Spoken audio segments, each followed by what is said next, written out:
자, 오늘 다 같이 읽으실 성경 말씀은 히브리서 11장 1절에서 6절까지 말씀입니다. 다 찾으신 줄 알고 받들어 읽겠습니다. 이제 믿음은 소망되는 것들의 실체요 보이지 않는 것들의 정명이로다. 이는 그것으로 장로들이 좋은 평판을 얻어냈기 때문이라. 믿음을 통해 우리는 하나님의 말씀에 의하여 세상들이 지어졌음을 이해하나니, 그런즉 보이는 것들은 나타나는 것들로 만들어지지 아니하였느니라.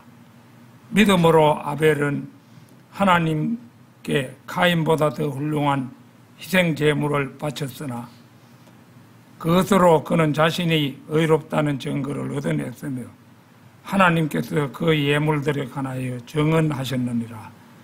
그런즉 그가 죽었으나 믿음으로 아직 말하고 있느니라. 믿음으로 에녹은 옮겨졌으니 그로 하여금 죽음을 보지 않게 하려 함이라. 그런즉 그가 발견되지 아니하였으니 하나님께서 그를 옮기신 까닭이라. 이는 그가 옮겨지기 전에 그에게는 이러한 증언이 있었기 때문이니 곧 그가 하나님을 기쁘게 해드렸다는 것이라. 반면에 믿음 없이는 하나님을 기쁘게 해드리는 것이 불가능하니라. 이는 하나님께로 오는 자는 그분께서 존재하신다는 것과 그분께서 자신을 부지런히 찾는 자들에게 보상하시는 분이심을 반드시 믿어야만 하기 때문이라. 자, 그 마지막 절에 나타나 있는 그대로 자신을 부지런히 찾는 자에게 보상하시는 하나님, 자신을 부지런히 찾는 자에게 보상하시는 하나님, 이런 제목으로 말씀을 드리겠습니다.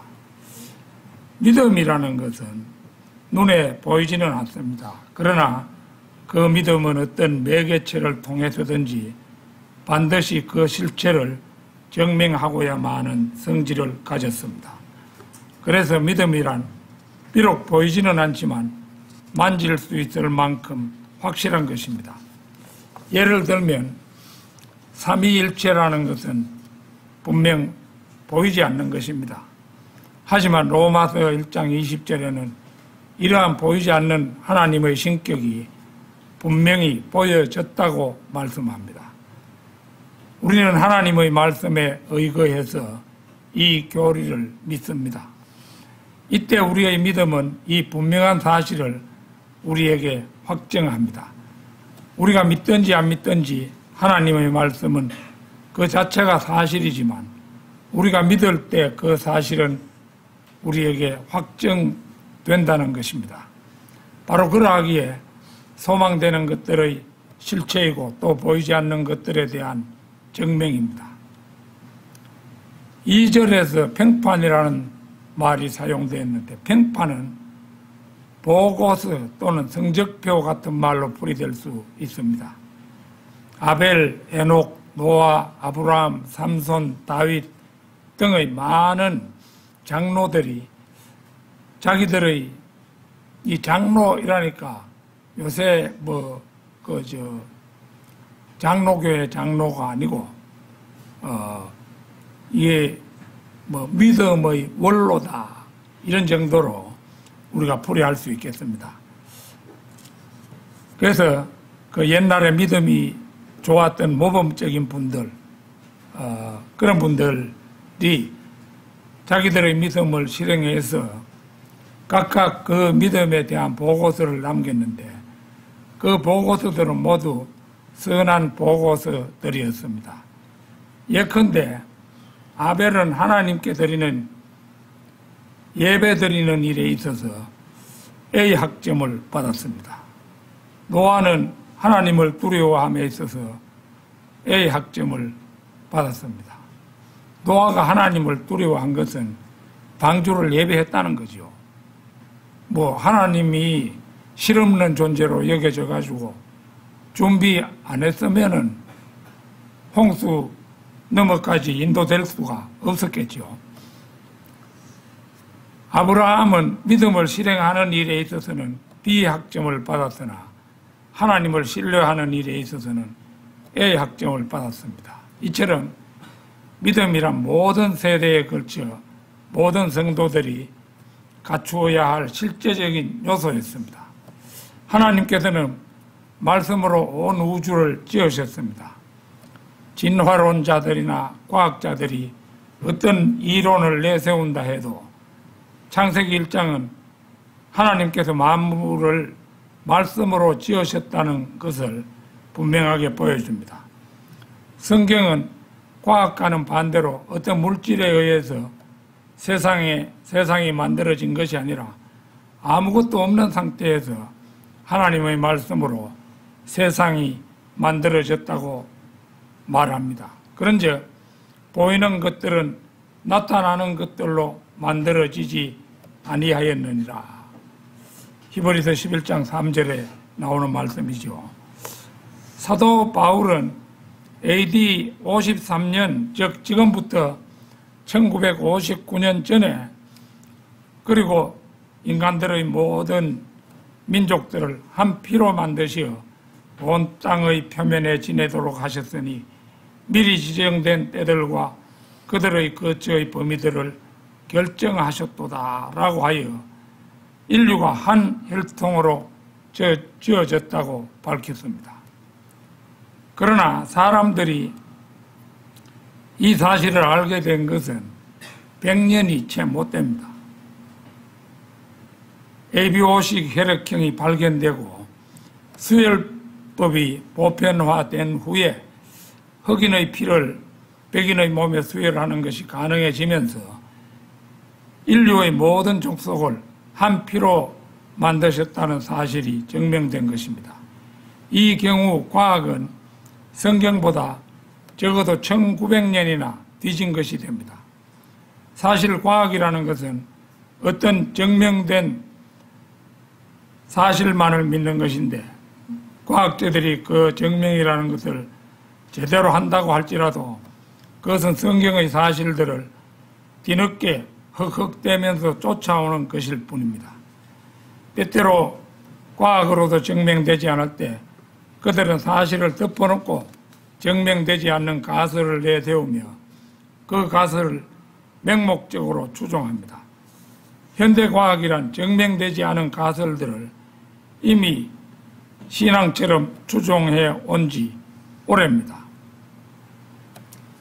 우주 창조에 대한 주장으로 요즘 빅뱅 이론을 믿지요. 대폭발을 했다는 것입니다. 대폭발을 해가지고 현재의 우주가 만들어졌고 그것에 따라서 모든 일이 진행되어 가고 있다. 아니 누가 대폭발 일어나는 거 봤습니까? 한 사람이라도 본 사람이 있습니까? 없는데도 그런 허무맹랑한 것을 생각해내가지고 그것이 사실인 것처럼 거의 기정사실화 해가지고 믿고 있습니다. 그러니까 이 현대과학이란 증명되지 않은 가설들을 신앙처럼 추종해온 지 오래입니다. 그런 의미에서 과학은 더 이상 과학이 아닙니다. 특별히 20세기 말에는 과학이 인본주의와 결합해서 하나의 종교가 되어버렸습니다. 믿음으로 해놓은 옮겨졌으니 그러하여금 죽음을 보지 않게 하려 함이라. 옮겨졌다라는 말은 장소를 이동했다는 말이기도 하고 속성이 바뀌었다는 말이기도 합니다. 영어에서는 트랜스레이트라는 말은 어떤 속성이 다른 어떤 것으로 옮기는 것을 말합니다. 에녹은 말 그대로 옮겨졌습니다. 그래서 그는 이 땅에서 셋째 하늘로 이동한 것입니다. 오늘 본문 말씀 6절에 반면에 믿음 없이는 하나님을 기쁘시게 해드리는 것이 불가능하니라. 하나님께서는 비록 어둠 속에 행할지라도 하나님을 신뢰하는 사람들을 신뢰하십니다. 하나님과 하나님의 말씀을 믿고 신뢰하는 것, 이것이 바로 하나님을 기쁘시게 하는 일입니다. 모든 과학과 철학과 교육보다도 하나님의 말씀을 신뢰하는 사람, 어떤 헬라어 학자나 히브리어 학자들의 말보다도 성경을 더 신뢰하는 사람, 어떤 신조나 교단 교리, 어떤 교회보다도 살아계신 하나님의 말씀을 더 믿고 신뢰하는 사람, 이러한 사람들이 바로 하나님을 기쁘시게 하는 사람들입니다. 성경은 당신의 말씀은 진리니이다 라고 말씀하셨습니다. 또 어떠한 고난과 역경 가운데서도 하나님과 그분의 말씀을 신뢰하는 사람이 하나님을 기쁘시게 합니다. 히브리서 11장에 등장한 사람들이 그러했고 2000년 교회사 가운데 등장한 수많은 선교자들이 그랬습니다. 그들은 모두 믿음의 장로들입니다. 그들은 믿음이 있었기에 하나님을 기쁘시게 했습니다. 하나님께서는 믿음으로만 그들을 받으십니다. 이제 이 정도의 믿음에 대한 지식을 가지고 믿음이 보상하는 것들을 알아보고자 합니다. 자신을 부지런히 찾는 자에게 보상하시는 하나님. 첫째, 하나님께서는 그분께로 돌아온 우리에게 영생으로 보상하십니다. 하나님이 우리에게 명령만 하시고 그대로 넘어가실 분이 아니지요. 그런데 우리에게 가장 좋은 것은 영생이지요. 하나님께서는 그분께로 돌아온 우리에게 영생으로 보상을 하십니다. 요한복음 5장 24절 찾겠습니다. 요한복음 5장 24절.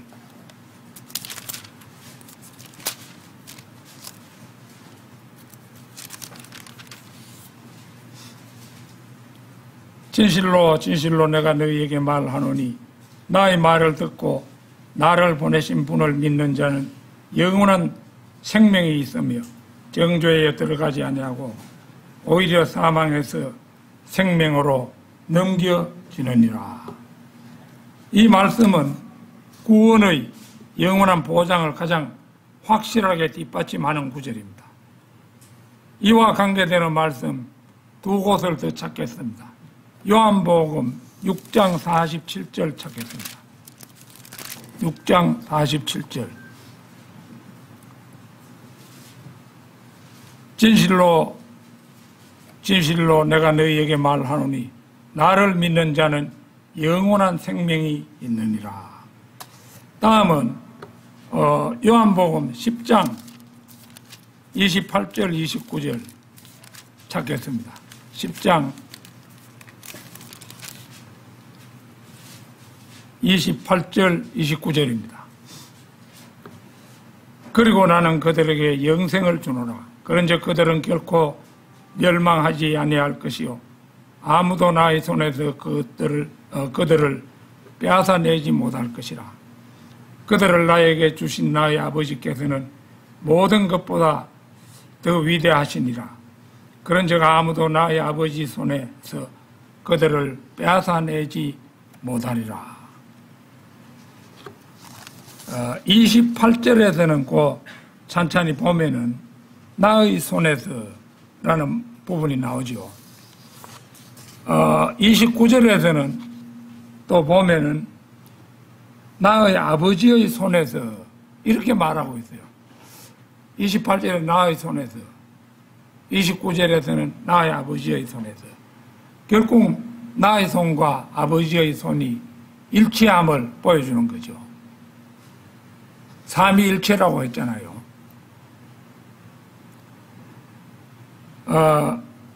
그래서 주님의 손이 곧 아버지 하나님의 손입니다. 이 두 분의 손은 실은 같은 한 분의 손입니다. 당신이 우리가 구원받고 하나님의 자녀가 되었다면 그 어떤 사람도 심지어 마귀도 우리를 하나님의 손에서 빼앗아갈 수가 없습니다. 성경대로 믿는 믿음을 가진 사람들은 예수 그리스도의 손에서 절대 안전하다는 말입니다. 자신을 부지런히 찾는 자에게 보상하시는 하나님.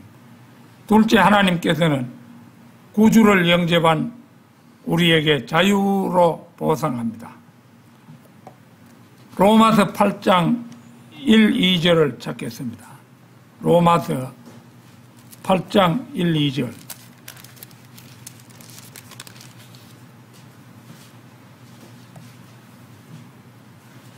그러므로 이제 그리스도 예수 안에 있는 자들에게는 정죄함이 없나니 그들은 육신을 따라 살아가지 아니하고 다만 성령을 따라 살아가느니라. 이는 그리스도 예수 안에 있는 생명의 영의 법이 나를 죄와 사망의 법으로부터 자유롭게 하였기 때문이라. 1절에서 말하고 있는 정죄는 영원한 정죄가 아니라 일시적인 정죄를 말합니다.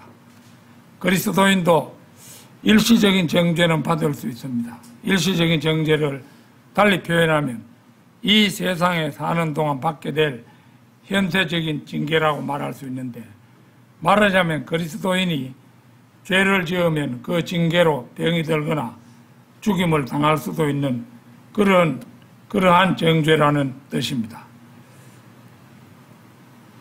그 2절입니다. 이는 그리스도 예수 안에 있는 생명의 영의 범이 나를 죄와 사망의 법으로부터 자유롭게 하였기 때문이라. 우리가 구원받는 순간 성령께서 우리의 몸 안으로 들어오시면 즉시 우리의 혼을 우리의 육신으로부터 도려내어 몸과 분리시켜 놓으시는데, 이것이 곧 영적 할례라는 것으로서 골로새서 2장에서는 이에 대해 이렇게 말씀합니다. 골로새서 2장 11절 한번 찾겠습니다.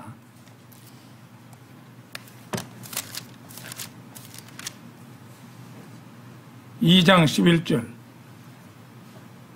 그분 안에서 또한 너희가 사람들의 손으로 이루어지지 않은 할례로 할례 받았으니 그리스도의 할례로 육신의 죄들의 몸을 벗게 되었느니라. 그리하여 우리는 죄로부터 자유롭게 되어 그리스도 안으로 들어가게 되었고 성령께로부터 새롭게 태어난 영이 되었으며, 이로써 우리는 모두 그리스도와 한 영 안에서 하나가 되었으므로 죄와 사망의 법에서 해방이 된 것입니다. 그러나 그렇다고 해서 죄와 사망의 법이 우리에게서 완전히 사라진 것은 아닙니다. 이것은 우리의 지체들 속에 여전히 들어있습니다. 어떻게 이것을 알 수 있습니까?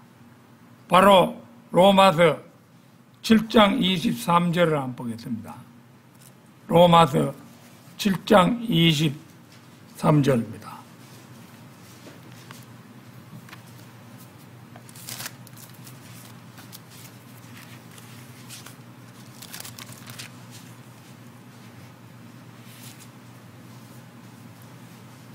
그러나 내 지체들 속에 있는 또 다른 법을 보나니 나의 생각의 법과 전쟁하여 나를 내 지체들 속에 있는 죄의 법에게로 사로잡아 오는도다. 죄의 법 또는 죄와 사망의 법은 하나의 자연적인 법칙으로서 우리의 지체들에게 작용하고 영향을 미치며 활동하고 있습니다. 그래야 우리는 지금도 육신으로는 죄의 법을 섬기고 있습니다.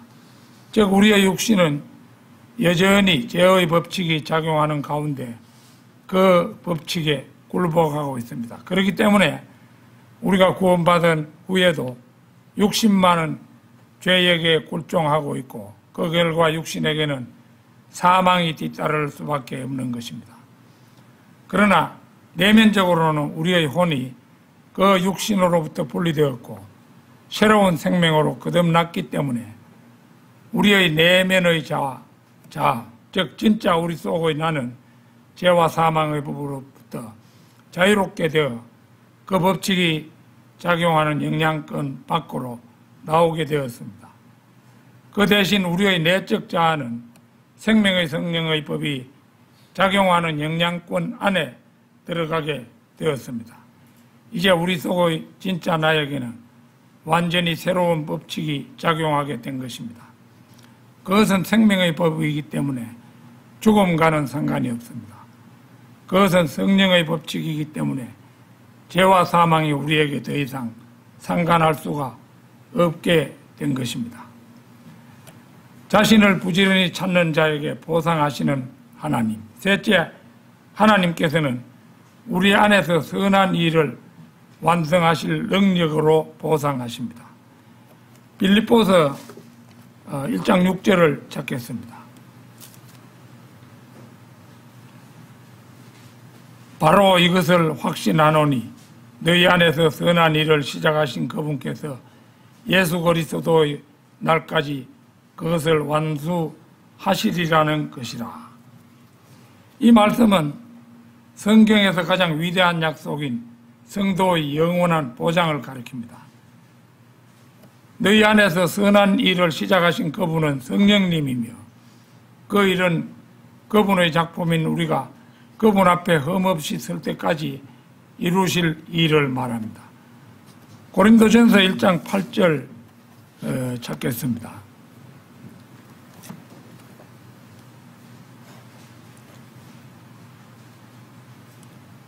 그분께서는 또한 너희가 우리 주 예수 그리스도의 날에 비난받을 일이 없도록 끝까지 너희를 확고하게 하시리라. 마태복음 24장 13절을 보면 그러나 끝까지 견딜 자 바로 그는 구원을 받으리라 이렇게 말씀합니다. 어떤 그리스도인은 이 말씀 때문에 전전긍긍하기도 합니다. 그러나 그리스도인은 이 일에 대해 조금도 걱정할 필요는 없습니다. 우리는 이미 구원받았을 뿐만 아니라 너희를 확고하게 하시리라는 말씀으로 보장받고 있기 때문입니다. 마태복음 24장 13절의 말씀은 우리들 그리스도인들에게 해당되는 말씀이 아니라 환란 시대의 사람들에게 해당되는 말씀입니다. 끝까지 견디는 게 이게 환란 성도들의 해야 할 사항이죠. 그리스도인은 환란 시대를 걱정할 필요가 없는 사람들입니다.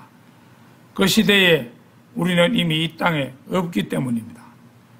성경 말씀을 올바로 나누지 못하는 무지한 사람들이나 마태복음 24장 13절의 말씀을 교회에 적용시키고 불안해하는 어리석음을 범합니다. 이 시대의 교회는 어디까지나 고린도전서 1장 8절의 말씀이 적용되는 그러한 시기입니다. 예수 그리스도께서 끝까지 지켜주시는 그리스도인들은 주 예수 그리스도의 날에 책망받을 만한 흠이 없도록 살아가기만 하면 됩니다. 그렇게 하면 그분께서 지켜주시기 때문에 나머지는 걱정할 필요가 없는 것입니다. 자신을 부지런히 찾는 자에게 보상하시는 하나님. 넷째, 하나님께서는 우리가 구주를 영접했을 때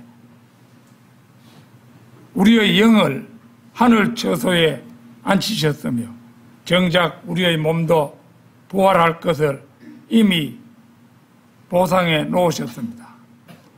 에베소서 2장 6절을 찾겠습니다.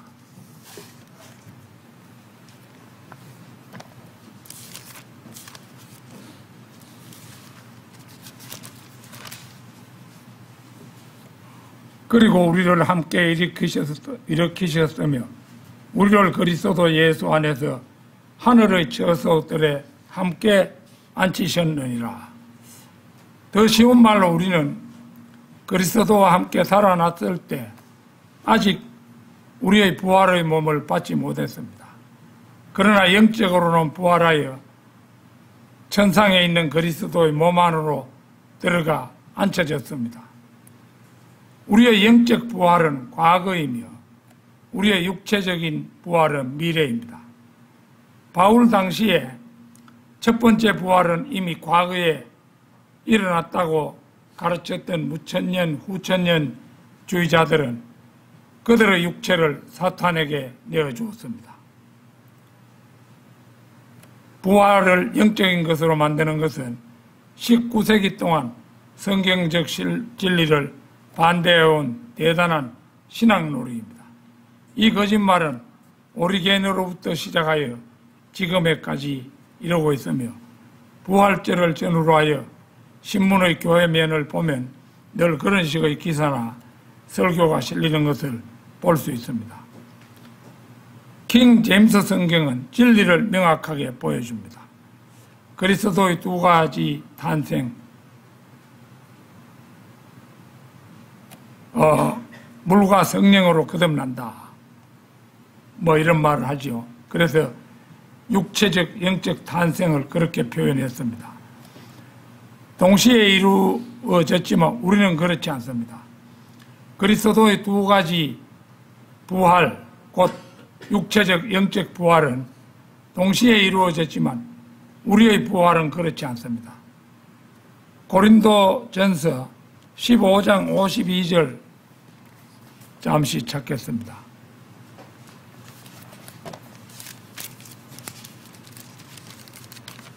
(15장 52절입니다)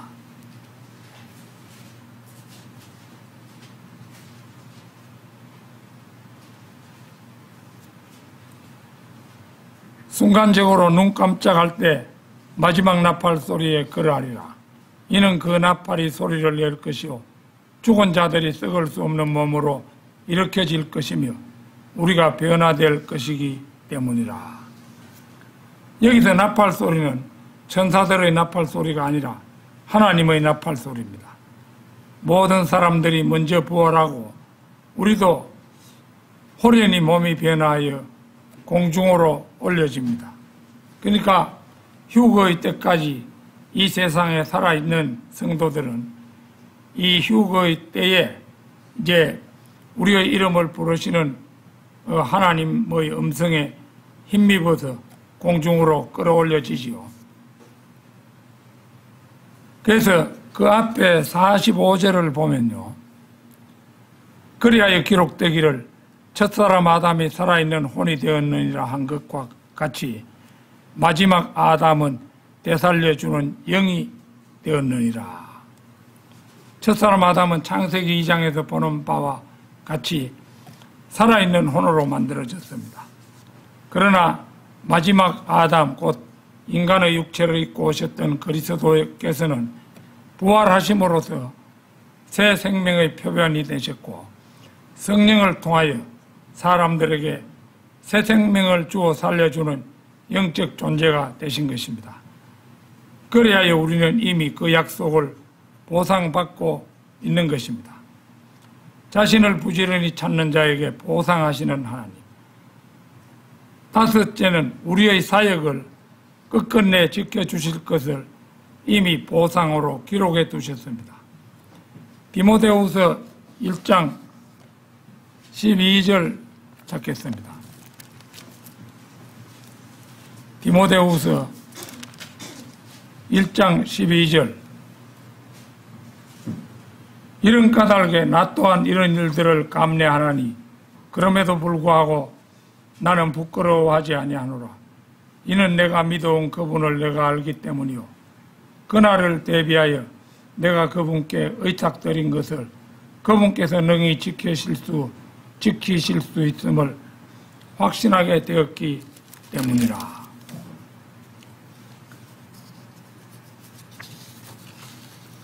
이 말씀은 하나님께서 자신을 불러주신 것에 대해 또 자신의 사역에 대해 바울이 느낀 것에 대한 요약입니다. 바울은 그리스도 예수 안에서 경건하게 살고자 하는 모든 사람들처럼 고난을 받았습니다. 바울은 주님을 위해 받는 고난을 부끄러워하지 않았습니다.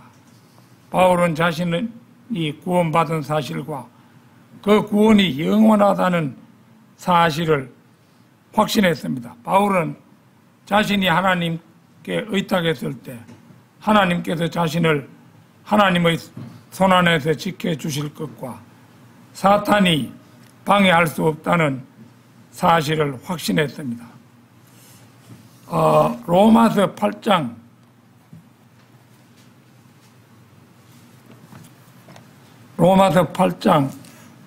35절에서 39절까지 한번 찾겠습니다.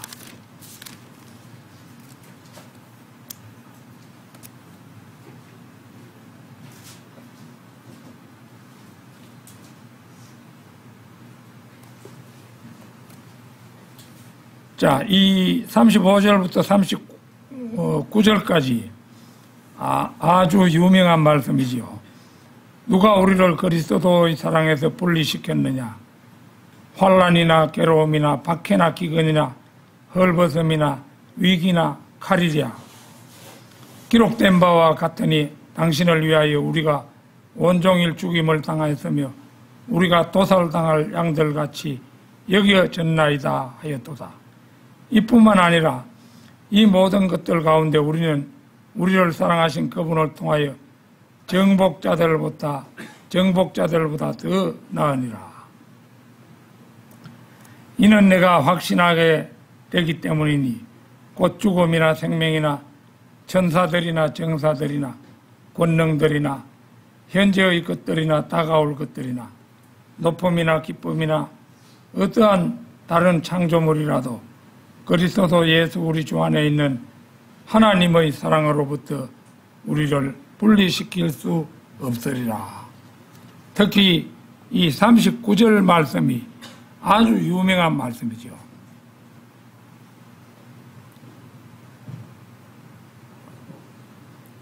이것이 바울이 가지고 있었던 확신입니다. 또한 그러하기에 바울은 자신에게 꽃다발이 주어지는 대신에 벽돌 조각이 날아오는 것을 받아들였습니다. 사도행전 14장 찾지는 않겠습니다. 19절에 보면은 이 바울이 이제 자신의 사역에 임하다가 사람들이 던진 돌멩이를 머리에 맞죠. 머리에 맞아가지고 인사불성이 되었습니다. 그러니까 거기에 살던 사람들이 바울이 죽은 줄 알고 들판으로 끌어냈죠. 끌어냈는데 사실은 바울이 기절해가지고 숨도 거의 쉬지 않는 것처럼 그렇게 보였던 겁니다. 그런데 그 순간에 바울의 영이 하늘에까지 갔죠. 셋째 하늘까지 가서 그 하늘을 기어나가고 돌아오는 그런 미정류의 체험을 하게 됩니다.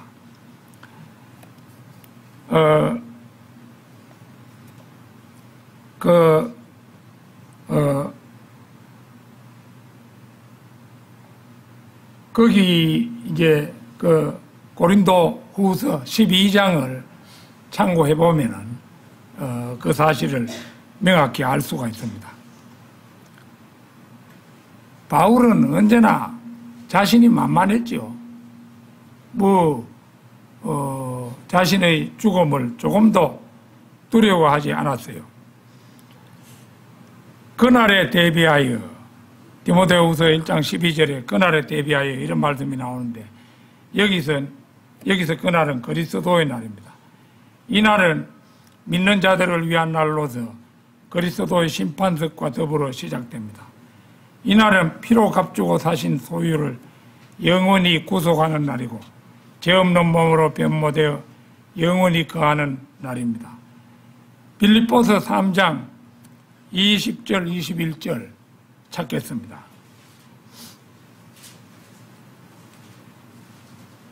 이는 우리의 생활 방식이 하늘에 있기 때문이라. 우리는 또한 그곳으로부터 오시는 구원자를 고대하나니 곧 우리 주 예수 그리스도시라. 그분께서 우리의 천한 몸을 변화시키시어 그것이 그분의 영광스러운 몸같이 변모되게 하시리니 그분께서는 그것으로 인한 역사하심에 따라 심지어 모든 것들을 자신에게로 능히 복종케 하실 수 있느니라. 자신을 부지런히 찾는 자에게 보상하시는 하나님. 자, 마지막으로 생활 방식에 탐욕이 없는 자들을 선히 인도하심으로 보상하신다는 것입니다. 히브리서 13장 5절을 찾겠습니다.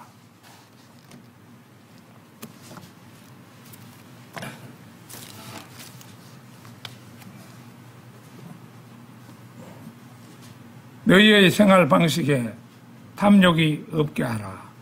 그리고 너희가 가지고 있는 만큼 그것들로 자족하라. 이는 그분께서 말씀하시기를 내가 결코 너를 떠나지도 아니하겠고 너를 버리지도 아니하겠노라 하셨기 때문이라. 이 말씀은 생활 방식을 탐심과 연관해서 설명하고 있는 대목입니다. 골로새서 3장 5절은 탐심은 우상 숭배라고 말씀합니다. 그리스도인들은 재물의 욕심을 내어서는 안 됩니다. 디모데전서 6장 10절에는 돈을 사랑하는 것이 모든 악의 뿌리라고 말하고 있으며 돈을 위해 일하는 자들에게 대해서 배를 숨기는 자들이라고 말하고 있습니다. 계속해서 성경은 그런즉 먹을 것과 입을 것이 있으니 우리가 그것들로 만족하자 이렇게 말하고 있습니다. 하나님께서는 우주의 주인이십니다. 그분께서 만약 그리스도인들에게 물질이 많을수록 좋은 것이라면 우리를 그 누구보다도 먼저 재벌이 되게 하셨을 것입니다. 따라서 우리는 매사에 그분만 의뢰하고 가볍게 세상을 살아가야 합니다. 그분께서 우리를 항상 지키시고 선히 인도할 것이기 때문입니다. 이제 결론을 맺겠습니다. 성도의 신앙은 믿음에서 출발하고 믿음에서 완성된다 해도 과언이 아닙니다. 믿음은 성도가 지닌 모든 것의 근본입니다. 믿음의 조상 아브라함도 이 믿음 하나로 하나님께 이루 말할 수 없는 축복을 받았습니다. 그러기에 성경은 히브리서 11장 6절 오늘 본문 말씀 끝절에서 말씀하고 있습니다. 반면에 믿음 없이는 하나님을 기쁘게 해드리는 것이 불가능하니라. 이는 하나님께로 오는 자는 그분께서 존재하신다는 것과 그분께서 자신을 부지런히 찾는 자들에게 보상하시는 분이심을 반드시 믿어야만 하기 때문이라 이렇게 말씀합니다. 우리 모두 어떤 역경에서도 흔들리지 않는 믿음들을 소유하여 이 지상에서 축복을 받으면 물론 영생의 축복도 아울러 받는 여러분이 되시기를 진심으로 소망합니다. 다 같이 기도드리겠습니다.